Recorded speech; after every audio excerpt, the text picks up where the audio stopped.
I grew up in a Christian household. I accepted Christ at an early age, but I feel like it's definitely common that you accept Christ when you're younger, but when you get older and you get into like middle school and high school, you kind of stray from that path. When I got older, there was different things that started coming up, like just a need for affirmation and just a longing for people to see me. And it was really interesting because when I got into like 7th and 8th grade, I feel like I just started to let myself be defined a lot more by what other people said about me or what other people treated me as, rather than who maybe my parents were telling me that I was, or what I had been learning in Sunday school for all of those like years and stuff. I was spending a lot of time with non-believers, like just friends and stuff. I was a cheerleader, and I went to high school. I made it onto the varsity cheer team, and it was a wreck starting then, honestly, because they just started like mentioning things that they were doing, like going to parties and stuff like that, and I was definitely sheltered, and so I understood what they were talking about. I was just shocked that like somebody that was so close to my age was doing those things. My curiosity was piqued, and I just started kind of like thinking. It started with thoughts of like, oh, like what would it be to like be hanging out with those girls and doing what they were doing, you know? And then the thoughts that I was like, oh, what would this be like, started to become a reality. Like I started going to the parties. I started lying to my parents. Honestly, if there's one thing that I could like define myself as at that point, was literally a compulsive liar. Like whatever I wanted to do, by whatever means I could like get to the point of doing what I wanted to do, I was gonna lie, I was gonna say whatever it took to get there. I'm Brett Barron. And I'm Renee Barron. And we are Laraeli's parents. We knew as she was entering into high school, like there was something underneath the surface, I would say. Yes, she was absolutely bubbly and outgoing and energetic and vivacious and everything when she was growing up. Mm-hmm. And then at a certain time, it started to go, like she became slightly different, and we were noticing that her personality, like she's not the same. And we just thought at first, like, because our other two kids, Maddie and Caden, had kind of gone through some of that through high school. I mean, high school is just a rough go. And so, yeah, they had dealt with the typical high school stuff. And so there had been some ups and downs and emotions and things. But hers was like almost like her personality was kind of changing, but it wasn't bouncing back. I was living a double life. I was telling my parents one thing, I was getting these good grades and being like a good cheerleader or whatever, being a good student, but at the same time, on the weekends, I was like the party girl. Like everybody knew who I was and what I was doing. Even like my old friends that were my age at the time and not the older girls, they would like come up to me and just kind of like talk to me and be like, you know, you've really changed. And at the time I thought that was super cool. I was like, yeah, you know, like I'm hanging out with these older people, going to these parties and such. One night in particular, I was attending a party. I lied to my parents and said I was staying at a friend's house when really I was going out to this party, and it was my freshman year of high school, so I was 14 years old. And I can remember we get to the party, and I'm handed a drink by this group of guys that I had been hanging out with. It was just like the typical like Friday night, you know what I mean? It was nothing out of the ordinary for me. And so I start drinking the drink that they had made, and probably like, I don't know, like 20 minutes into drinking it, I start to feel like really out of it, you know? And honestly, I'd been drunk at that point, and that was not what it felt like at all. And so I start internally freaking out, and it was horrible because while I'm like fully coherent in my mind, like I cannot vocalize anything of what's going on to other people. So I'm looking for my friend that I got to the party with, and I'm kind of, I don't know, going to the table and trying to like chat with friends and stuff, and they're like making fun of me, making jokes of like, oh, look at her, like she must have like got started early, stuff like that. And so a few minutes later, she like comes inside, and they're screaming like, the police are coming, which of course we were all young, police should have came. But she says, we need to leave right now. And so one of the boys that had handed me the drink goes in, and he offers up like a place to stay that night, and we get in the car with somebody else from the party, and we go to his house, and they drop me off there. Well, that night I was sexually assaulted, and the next day I got up, and that was a Saturday night, and I was in church the next Sunday, and I sat in the chair, and I wasn't really like thinking about what had happened. I think your mind plays really good tricks on you, and honestly, the way that God creates your mind is crazy, because whatever you want to push away and get away from, like, you're able to do that. And I think in that moment, that's the only way I knew how to cope with what was going on, was just continually running away. That fear of security being taken away from me, from not being protected, of not being, I don't know, just loved, I guess you could say. Like, that was totally taken out from under me, and my world was shifting. And so I can remember that night just looking in the mirror at myself and thinking, like, I will never think about this ever again. I didn't want that to happen. I was a Christian. I knew all the things that needed to happen, like no sex before marriage, all of this other stuff. And it just felt like everything had been swept out from under me, and my life had shifted. That was my freshman year of high school, and for the rest of that semester, I just spent it doing the same things, of just avoiding everything that was real around me and fading into a life of drinking and just trying to manage that double life. And honestly, I did it well. Yeah, we definitely knew that she had become troubled. Yeah. We would ask her what was going on, and if she could explain some things to us as to, what she was walking through and things like that. And she really couldn't, she didn't point them out very easily to us. Sometimes she would get combative as she was talking to us about it, and we knew that that was definitely not Laraeli's personality. It didn't matter how much we tried to help her. It didn't matter how much we prayed about it. It didn't seem to alleviate the change at all. And obviously, it even got to be like more drastic, I think, because she physically started getting sick. Like she started getting sick more often, and then she had an episode where she was hospitalized.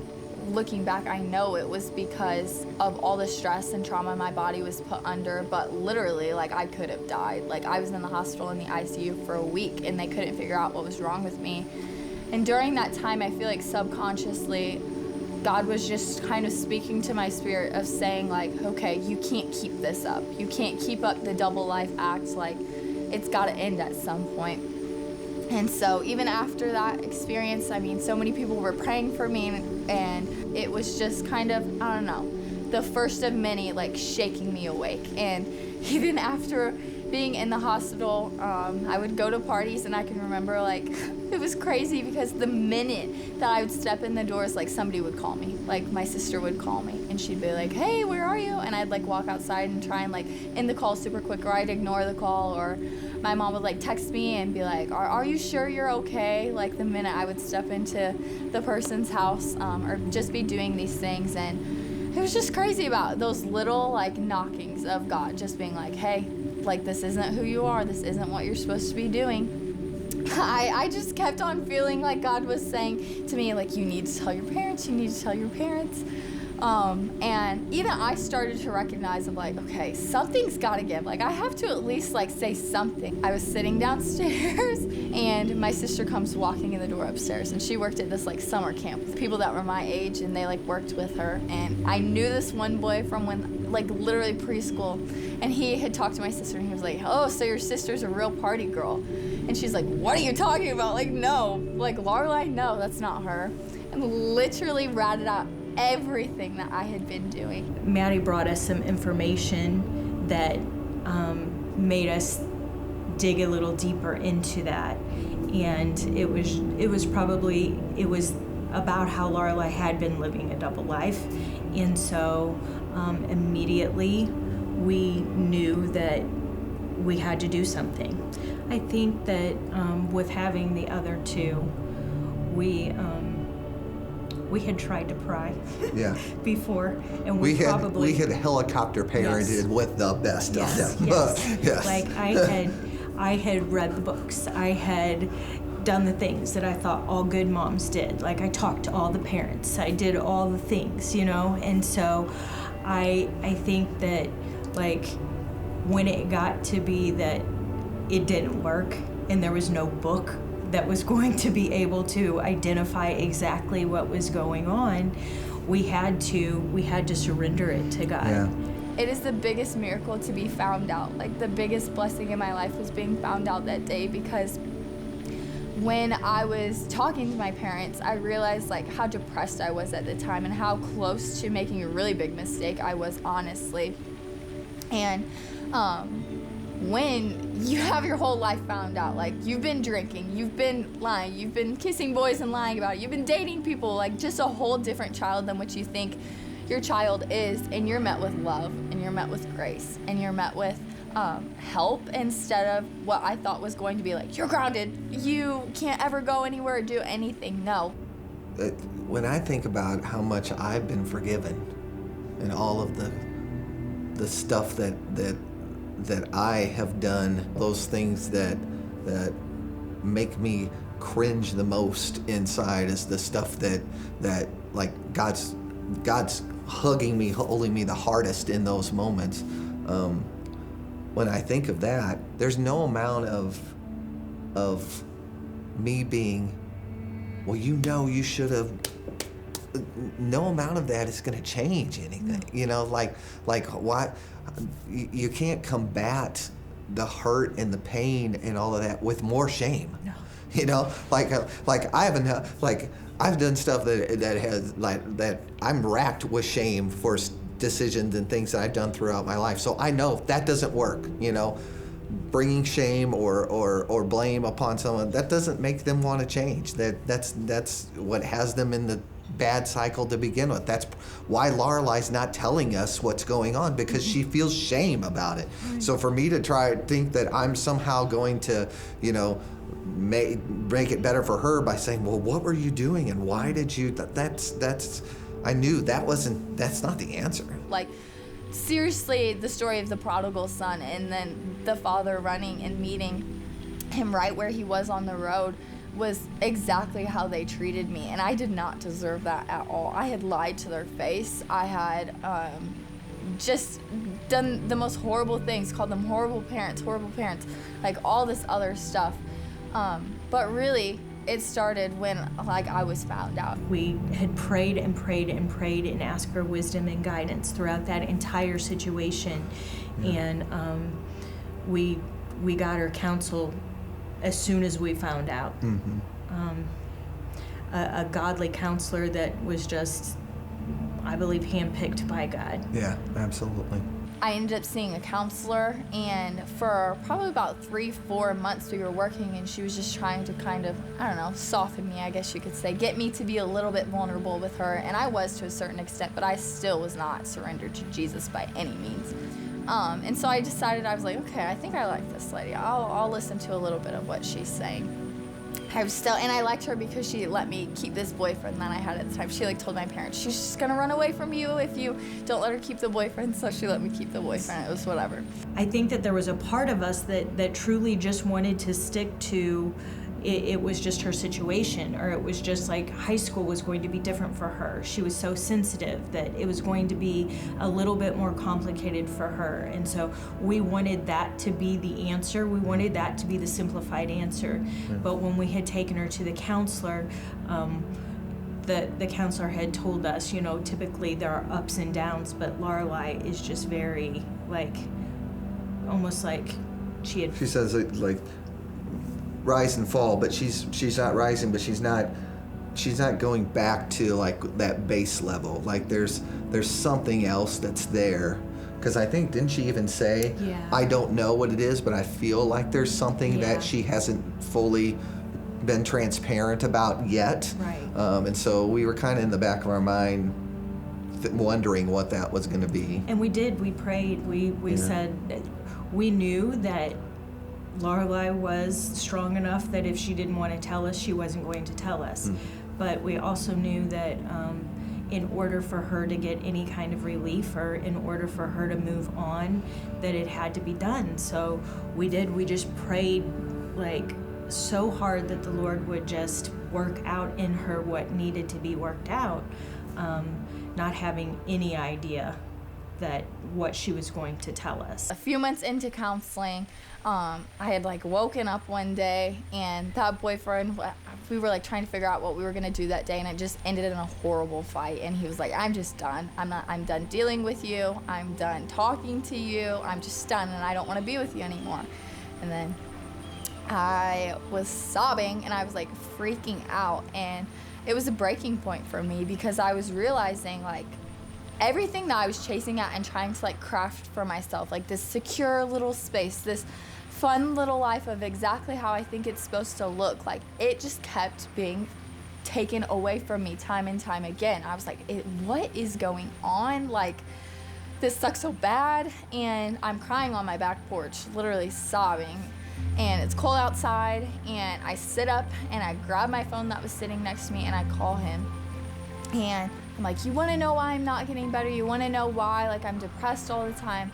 It's because I was raped. And it just flung out of my mouth. And when I tell you, that was the first time in a long time that I had seriously known that the Holy Spirit had moved in my life, just to like reveal that to me, almost, because I'd been so I'd hidden it so well that it was almost like I was hiding it from myself. And then starting then, it just was seriously radical transformation in my life of recognizing everything that I was clinging to, none of it was helping, and I needed help at that point. When I saw her and when she had told me what had happened,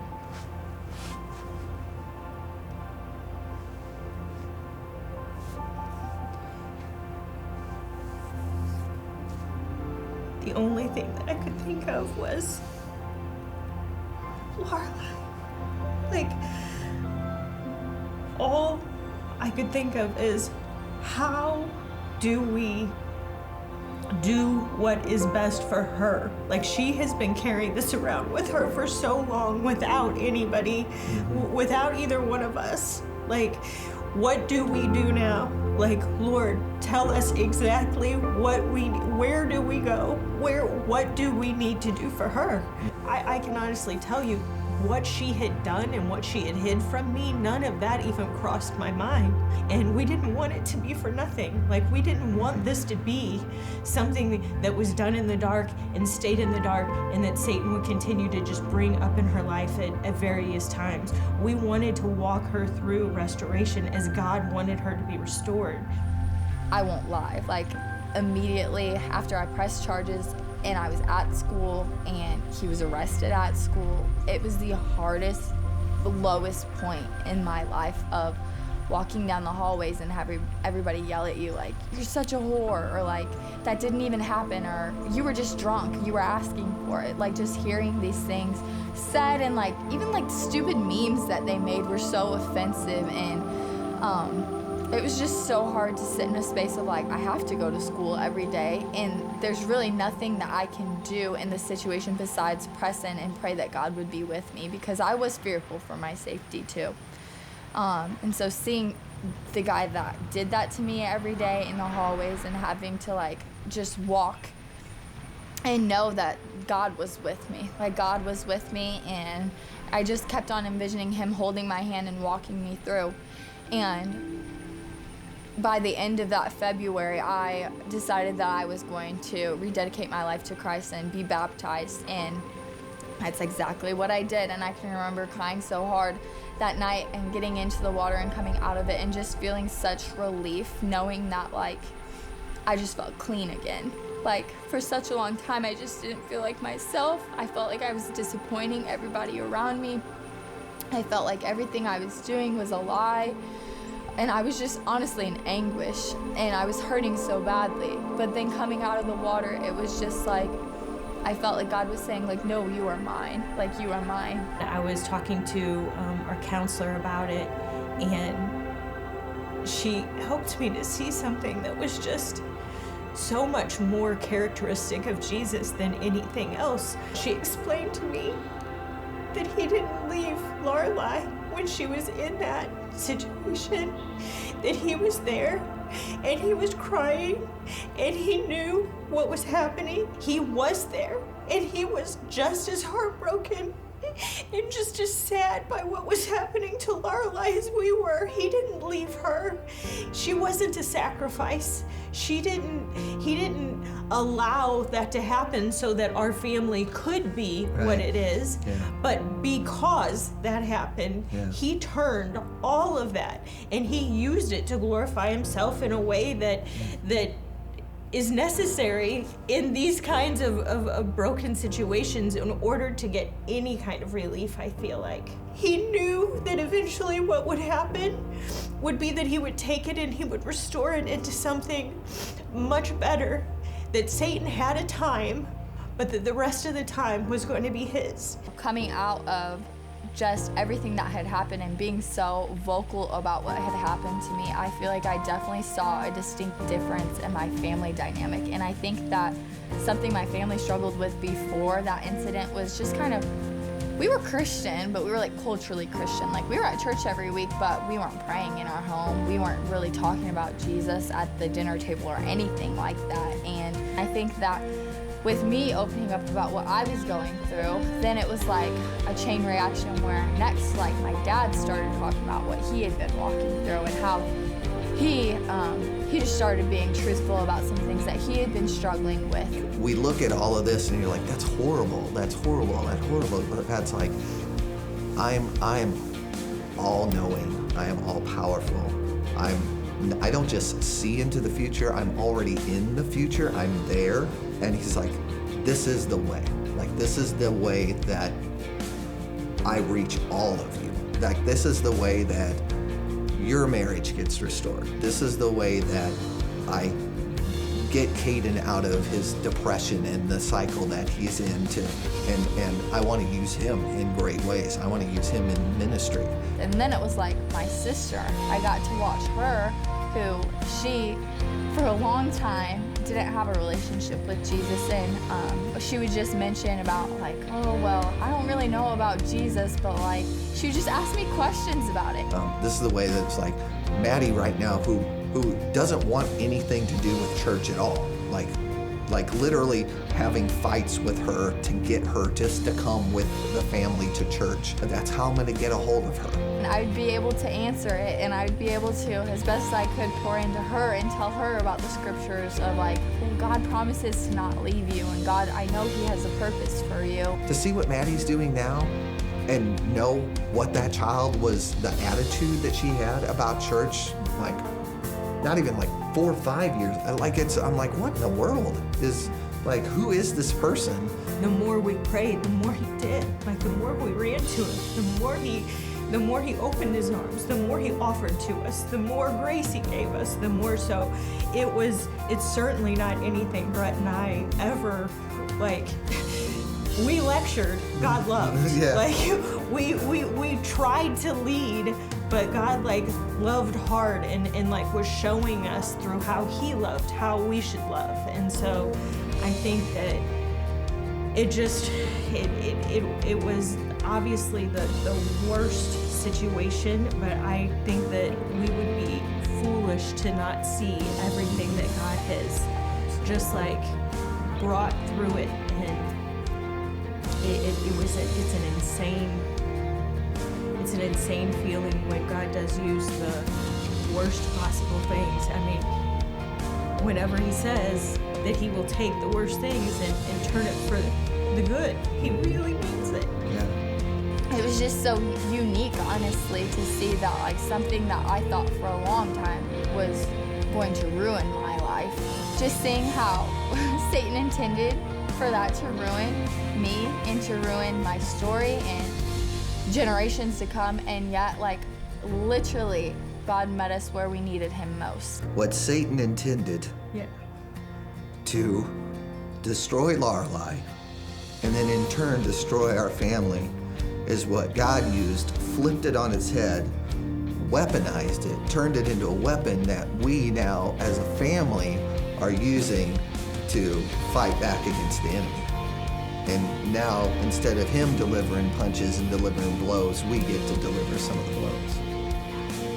It's just been, honestly, in a weird way, the biggest blessing that has happened to me, to be able to know him in such an intimate way and to be able to feel held by him in lowest times of my life to know that if everything is taken from me, if everybody hates me and is calling me all these names, no, God's word is true. I would think that some people, if they've walked through that, they would just want to like, I've been through that, that was a rough season, I'm going to put that in the past, and I'm not going to, but she uses that as a platform, and she will go out and she wants to mentor other young ladies and high school age kids, and she works with mental students, and she wants to use opportunities like that to share and say, hey, be aware that no matter what you have walked through or no matter what has happened in your life, like, God can redeem it. God's word is true. He loves me, and he's holding me, and he has made me new. And when God says you're clean, you're clean. And when God says you're loved, you're loved. And when God says that he is your security, you better believe it, because his word is true.